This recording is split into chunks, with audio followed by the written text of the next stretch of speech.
La primera noticia tiene que ver, y por supuesto los ojos del mundo estarán pendientes del discurso que debe pronunciar esta noche a las 9, hora de la costa este de Estados Unidos, en la Casa Blanca, el presidente de Estados Unidos, Barack Obama. Ahí va a anunciar qué actitud asumirá su gobierno con respecto al Estado Islámico, este grupo radical musulmán que está operando entre Siria, Turquía e Irak. Hay, sin embargo, una columna hoy en el periódico The Washington Post de David Ignatius, uno de los columnistas de este rotativo, titulada Proceder con cautela. Y David Ignatius dice, hombre, hay que tener cuidado por varias razones. En primer lugar, cita a Zbigniew Brzezinski, un hombre que fue asesor del presidente Jimmy Carter, que ha escrito varios libros de política internacional, donde Brzezinski dice, es verdad que debemos actuar contra el Estado Islámico, pero tenemos que tener como aliados algunos países islámicos. Por ejemplo, Arabia Saudí, y aunque no sea un Estado islámico como tal, Turquía, incluso Irán. Eso dice el señor Ignatius, y dice además en la columna este articulista que hay varias preguntas que hacerse. En primer lugar, algunos asesores de Obama han dicho que la campaña contra el Estado Islámico puede llegar a durar 3 años. Se pregunta el columnista, bueno, y si sale mal la campaña, ¿qué va a hacer Estados Unidos? Eso no les va a dar más argumentos a los enemigos de Washington en esa zona del mundo. Esas son las preguntas del columnista, y para rematar, hace pocos minutos en otro think tank aquí en Washington, en el American Enterprise Institute, el ex vicepresidente estadounidense Dick Cheney, compañero de gobierno de George W. Bush, ha dicho que si el Estado Islámico no respeta fronteras, por ejemplo las de Irak y Siria, ¿por qué Estados Unidos tiene que respetar fronteras? ¿Qué piensa usted que va a pasar? Y sobre todo, ¿cómo respondería uno a estas preguntas que se formula el columnista de The Washington Post? Sí, bueno, es importante hablar de esto dentro del contexto de que mañana va a ser el aniversario número 13 del 11 de septiembre, aquí en Estados Unidos, del ataque a las Torres Gemelas. Es interesante que este discurso del presidente está ocurriendo dentro de ese contexto. Este era un presidente que quería llegar a ser presidente sacándonos de las guerras, de la guerra en Afganistán, de la guerra en Irak. Quería redefinir la política de Estados Unidos hacia el mundo, porque muchos veían la intervención del presidente Bush como algo que ensució quizás la reputación de Estados Unidos en el mundo. Y es muy irónico que este presidente ahora tenga que lidiar con el mismo tema. Creo que es una oportunidad para hacerlo de una manera correcta. Esta es una amenaza clara y creo que el presidente esta noche tiene una pauta muy clara a seguir. Tiene que articular claramente cuál es la amenaza, articular claramente cuál va a ser su manera de lidiar con esa amenaza y cuándo va a terminar. Ahora, hablar de esto en 3 años, yo creo que es importante no darle tiempo, que eso va a ser lo más difícil. Pero también es importante entender de una manera clara cuál va a ser la estrategia para que la gente tenga algún tipo de definición por dónde va esto. Me acuerdo con el Plan Colombia. Había una idea de más o menos cómo iba a ser esto. ¿Cuál era el objetivo? Tarda un poquito más de 10 años. El compromiso. Aquí también tenemos que ver eso. Es bueno que tengamos a otros países, está claro eso, pero también es importante que Estados Unidos y que el público americano, que no quiere más guerra, entienda bien que esto sí que vale la pena y vale el sacrificio. Y eso creo que es lo más importante para el presidente Obama ahora. El público norteamericano o estadounidense no quiere más guerras, pero el 71% de los ciudadanos, según un sondeo hecho público ayer por The Washington Post y por ABC News, apoyan una ofensiva contra el Estado Islámico. Eso demuestra hasta qué punto a veces el carro de la historia no avanza ni en la dirección ni en la velocidad en la que uno quiere.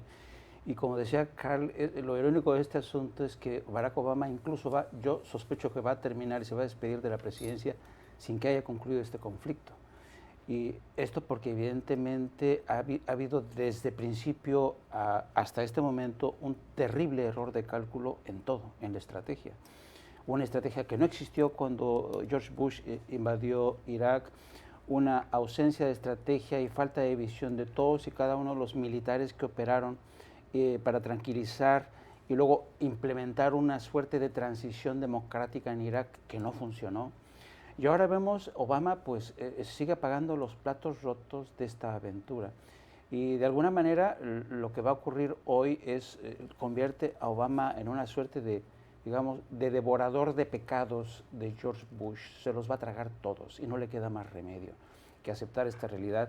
Y lo interesante va a ser, utilizando y siguiendo la analogía que usó Carl, un poco a veces cómo las estrategias se planean y por ejemplo, lo que se conoció del Plan Colombia, yo sospecho que hay algunas cosas que no se van a conocer hoy, esta noche, de este plan en Irak. Y me refiero, a mí me interesa, estoy fascinado con los últimos guiños que estoy viendo desde Estados Unidos hacia Teherán y desde Teherán hacia Estados Unidos. Hay una especie de coqueteo entre Washington y Teherán para ver hasta qué punto Irán puede jugar un papel clave. Yo sospecho que los iraníes están muy contentos porque en medio de todo esto ya saben que van a ser a lo mejor convidados importantes y se están frotando las manos quizá con la esperanza de que puedan pedir ahora más en las negociaciones de su programa nuclear. Yo creo que es un programa con múltiples preguntas por responder. Yo no sé si el presidente les va a responder en esta noche, pero como insisto, dice Carl, ojalá que hoy por fin nos dé una receta, la receta indicada, aunque yo sospecho que va a ser muy difícil.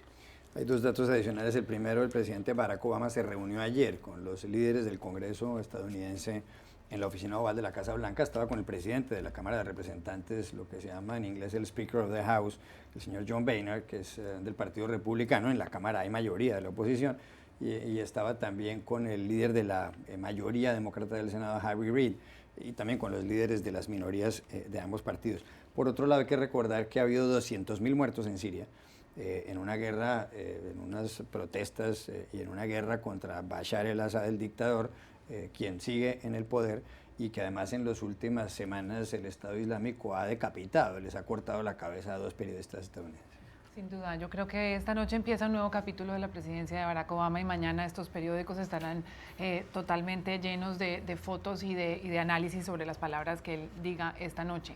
Hay gran expectativa y ha habido una especie de tensión que se ha ido creando en las últimas horas hacia una intervención aérea que es casi inevitable y que ha abordado Obama hasta ahora con mucho recelo. Él está entrando sin ganas a una intervención militar que ha tratado de evitar a toda costa, pero también lo ha hecho muy consistente con lo que es la doctrina Obama y es buscar apoyo internacional. Ya el Reino Unido ha anunciado que también apoyará a Estados Unidos en este esfuerzo. Con el apoyo del público de Estados Unidos, usted hablaba del 71%, eso era el 54% hace 3 semanas solamente. Y con el apoyo del Congreso de Estados Unidos, pues, en su mayoría, aunque hay algunas voces que muestran su preocupación. Lo ha hecho también con una coalición donde ha incluido al nuevo gobierno de Irak, sin el cual no podría avanzar en este esfuerzo militar, un gobierno que todavía está débil, no tiene ministro de defensa, no tiene compuesto su gabinete, pero que muestra ser mucho más incluyente que el gobierno pasado. Y Estados Unidos, en esencia, si están en lo correcto los analistas, se va a convertir en la fuerza aérea de ese gobierno nuevo de Irak en los próximos meses, y también ahí está bailando en una cuerda floja con Bashar al-Assad, el presidente sirio, porque hay quienes dicen que de alguna manera él va a tener que hacer un acercamiento con al-Assad y al mismo tiempo también fortalecer a los rebeldes sirios con armas. Es un momento supremamente delicado. Si yo fuera norteamericana estaría tranquila de pensar que el presidente que está a cargo es un hombre que es sensato y que evita a toda costa las intervenciones improvisadas como las que ha anunciado Cheney en su discurso de esta mañana.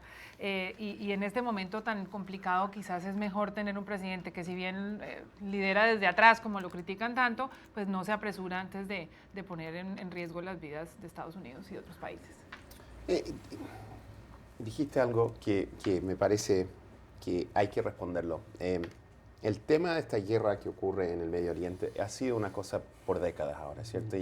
Y el republicano dentro de mí, cuando dijiste tú que el presidente Obama está limpiando los errores del presidente Bush y Cheney, quizás, pero hay que acordarse también que esta confrontación ha ocurrido por décadas. Y empezamos con George H.W. Bush en el 91. Eso fue un capítulo. Yo creo que hay capítulos que vienen antes de ese. estamos de acuerdo que el capítulo del presidente Bush hijo y Cheney no fue el mejor, pero me parece un poco esto siendo similar a la presidencia un poco de Lyndon Johnson, que entró con toda esa expectativa de lo que iba a ser su presidencia después de que murió Kennedy, los derechos civiles, la guerra contra la pobreza, y no pudo hacerlo por Vietnam. Es algo similar con Obama queriendo redefinir lo que es Estados Unidos en el mundo, domésticamente, inmigración, todos los temas, pero no puede hacer las cosas por el Medio Oriente, por ISIS. Y eso creo que esa continuidad histórica no va a parar con Obama, esto va a seguir por mucho tiempo. No, yo creo que es una responsabilidad compartida de republicanos y demócratas, Sí. Porque tanto unos como otros, yo creo que no han operado bien. O sea, de hecho, muchos de los errores, que hay que decirlo también, cometidos por el Departamento de Defensa con estrategias que nunca funcionaron, ya estando Obama en el poder. Y de hecho, la falta de vigilancia sobre este modelo de transición que se quiso imponer en el gobierno iraquí tampoco funcionó. Yo creo que aquí hay culpas que son compartidas. Sí. Sobre el artículo de David Ignatius que usted mencionó al principio, hay un final que es escalofriante y es la advertencia que hace este columnista de que esta intervención casi inevitable de los Estados Unidos en Irak y en Siria sea una provocación para que ISIS convierta a Estados Unidos en un enemigo común y fortalezca su actividad terrorista y cree una situación de zozobra parecida a la del 11 de septiembre.